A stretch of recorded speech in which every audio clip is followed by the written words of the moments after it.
Hey everyone, this is Kevin from thechesswebsite.com. Today we're going to be going over a game from 1912, thought to be one of the best in-games in chess. Some have considered it the gold coins game after the last move in this game. It was said that the spectators threw gold coins on the board. We're not really sure if that was just because it was an amazing move at the end or if they were paying their bets. All that to say is it's an exciting match, especially to the very end. The opponents today, White's going to be played by Stefan Levitsky. He's a Russian chess master. Used to be a national chess champion, which says a lot in Russia, and also he introduced the queen's bishop attack. Anytime you have your own attack, you're going to be a pretty strong player. He's, although best known for this particular match, his opponent playing the black pieces is Frank Marshall, U.S. legend earlier in the 20th century. 27 straight years being the U.S. chess champion. Definitely a strong player. So we'll go ahead and get into it. Levitsky starts out with pawn to d4. We see pawn e6, pawn e4, and then pawn to d5, getting into the French defense. Play continues with knight to c3 and then pawn to c5. Interesting third move from Frank Marshall. You're usually going to see pawn capture here on e4, bishop coming down, pinning the knight here on b4, even the knight coming here to c6, pretty common, but pawn to c5, not the most common. From here, knight to f3, knight to c6, and then pawn taking here on d5, recapture here, and then bishop here to e2. And e2's not the most aggressive move. Usually you can bring your bishop out here to b5, really aggressive, pinning down this knight right here. This knight is protecting and attacking this square here on d4, very central square that he may decide to go to with his pawn here on d4. But bishop to e2 is completely fine, getting ready to castle on the king side. Knight over here to f6, just controlling the center of the board. So castle, bishop here to e7, and then bishop over here to g5. So doing a good job of getting his dark square bishop involved into the game. All he needs to do now is get his queen involved into the game. Queen here to d2 makes a lot of sense. Connect his rooks. He's completed his development. On the other side of the board, Frank Marshall has a little bit more to do. Castle on the king side.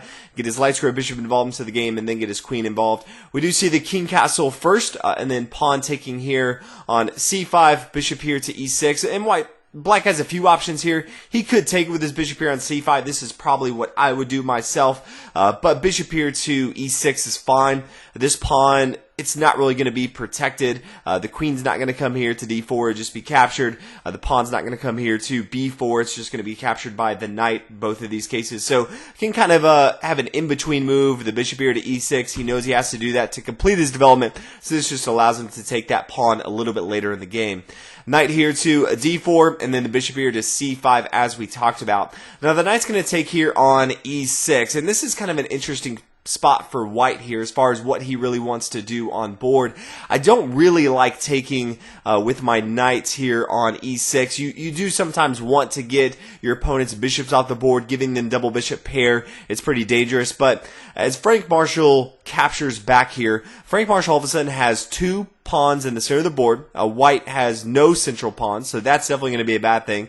And it's not always bad to give up your f-pawn right here for black, especially after you castled. You just now have a semi-open pile for your rook to kind of dominate this side of the board. So this is just going to add more pressure, especially with his bishop here on c5, putting a lot of pressure here on f2. As soon as this knight moves later into the game, which it wouldn't do it now, it's pinned down. But this would kind of open up the door for an attack right here. So all in all, I kind of get why Stefan would want to play this knight to e6, but right now this light square bishop's not doing anything. It's protecting this pawn here on d5, so I think there's just some other moves. Even bishop here to e3, you know, this way after the knight takes here on e6, if there's a recapture, all of a sudden this bishop's going to fall, so black has to take that into consideration as he is recapturing. So all in all, we see knight to e6. I'm not thrilled with it, but the pawn recaptures, and then bishop here to g4, attacking this backward pawn right here on e6, which I do like, but all of a sudden the queen to d6, protecting this pawn on e6, and we see Frank Marshall with a huge build-up, and they're soon the board. He's definitely winning just by the mere fact that he's controlling the center. Usually if you control the center of the board in chess, you're doing really well on board. From here, we do see the bishop come back here to h3, and there's just not a ton of great moves that White has in this particular case, but bringing that bishop back here to h3 is completely fine. Rook over here to e8, does not want to bring his rook from f8 to e8 just because he does have this strong attack. Now that the knight's no longer pinned, as soon as he moves this knight anywhere on board, he's now opening up with a very dangerous attack on f2. So getting his other rook involved makes a lot of sense. Now the queen's going to come to d2, also one of those spots where you want to get your queen involved into the game, but I think he probably should have developed his queen a little bit earlier, but this does protect his bishop here on g5, which he does need to do.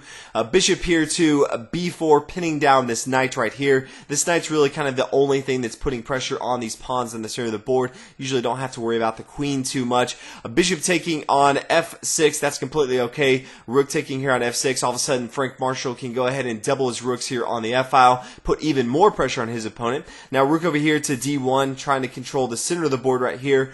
Queen to c5, putting more pressure on c3, and then queen to e2. And it looks somewhat odd. All of a sudden you have just more buildup on the knight here on c3. But Stefan's kind of going for an interesting approach. After the bishop takes here and the pawn recaptures, queen recaptures here on c3. He's going with the rook here to d5, recognizing that he's behind his opponent, controlling the center of the board. He's kind of just hanging back here. He's going for broke, hoping his opponent's going to make a mistake with pawn to capture on d5. All of a sudden, the queen comes up here, captures on e8, and then rook here to f8, and then bishop here, and that's going to be checkmate after the king to h8, and then capture right here. Frank Marshall does not fall for that attack, but it does give him that pawn back, so it's not the worst thing that he lost that pawn extra right here on c3. But now the knight's going to come into d4 and put a lot of pressure on this queen, really start to break up the material on board. Now the queen's going to come up here to h5. Somewhat of a mistake. It's just not doing too much on board. The queen here to e4 still makes sense. It still has the threat of if the pawn takes. You can come up here, recapture on e8, that's fine. Also is still just protecting this rook in general, so that makes more sense to me. Queen to h5 seems like another just last-ditch effort to go ahead and play queen taking here on e8, but that's not what Frank Marshall's trying to do. So he plays rook over here to f8, now rook over here to e5. From here, rook over here to h6, threatening this queen. Now the queen comes to g5, and now we kind of have a glorious ending here. You can see as Frank Marshall is just putting all of his material just over here on the king side, putting so much pressure on board, and it eventually is just too much for Levitsky to deal with. He plays rook here to h3, can't really take with his pawn. All of a sudden the knight to f3 just be brutal. King would have to move, and then the queen falls. That's just going to be good game right away. Instead decides, okay, I'm not going to take with a rook, so he just gave up material. So that's never good, but decides to play rook here to c5. It is protected by the queen. The queen is now kind of forced to move. And from here we have one of the coolest moves of chess. If you haven't seen this game, I'd actually recommend pausing it and see if you can come up with the deflection of the century up until this point. So in this particular case, we see Frank Marshall play queen to g3. And from here, white is forced to resign. There's just no really good way for white to continue. If we were to see the pawn take here on g3, then all of a sudden we see knight to e2. King's forced to come down here. All of a sudden this is going to be checkmate right here.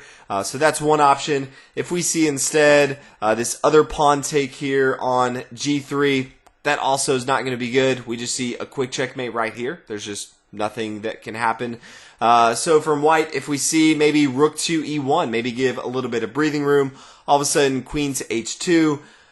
The king moves, and then we see checkmate. It's just all bad from there. Another option that we could see, probably the best option from white, is just to go and take with the queen. So queen takes right here, knight to e2, the king's going to move, the knight's going to take here on g3.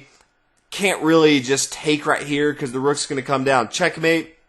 So that's bad.